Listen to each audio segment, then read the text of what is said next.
સુરતના પાંડેસરા ખાતે પોલીસ દ્વારા પકડવામાં આવેલા લાખો રૂપિયાના દારૂ બિયરના જથ્થા પર આજે બુલડોઝર ફેરવી દેવામાં આવ્યું છે। ડીસીપી જોન 4 સહિતના ઉચ્ચ અધિકારીઓ સ્થળ પર હાજર રહ્યા હતા।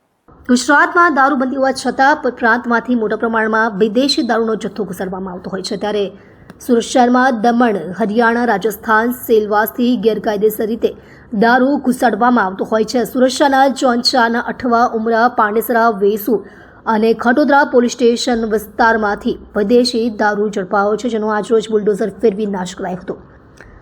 ગુજરાતમાં દારૂબંધી વચ્ચે પણ દારૂની હેરાફેરી અટકવાનું નામ નથી લેતી। પોલીસ દ્વારા દારૂના જથ્થાને ઝડપી લઈને છાશવારે કાર્યવાહી કરવામાં આવે છે, તેમ છતાં બુટલેગરો દ્વારા દારૂની ખેપ મારવામાં આવતી હોય છે। આજે 4 નવેમ્બરના રોજ સુરત સિટીના ઝોન 4 વિસ્તારના કુલ 6 થાનાઓ, જેમાં વેસુ, અઠવા, ઉમરા, અલથાણ, પાંડેસરા અને ખટોદરા આવે છે, તો આના કુલ 42 કેસોના 7254 બોટલ, જેની કુલ કિંમત 26,53,893 રૂપિયા છે।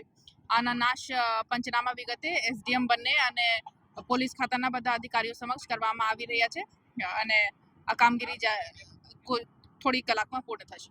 કેટલા પોલીસ સ્ટેશનનો માલ હતો અને કઈ રીતના પકડવામાં આવ્યો હતો?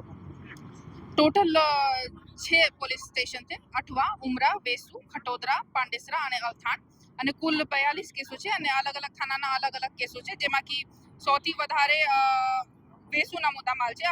ઓનલી 2 કેસીસ છે, બટ આ મહેંગી દારૂ હતી, તો ટોટલ 9,12,930 રૂપિયાના મુદ્દામાલ છે અને બાકી થાનાઓમાં અલથાણના પણ 8,66,000ના મુદ્દામાલ છે અને અદર થાનાના થોડો માલ છે।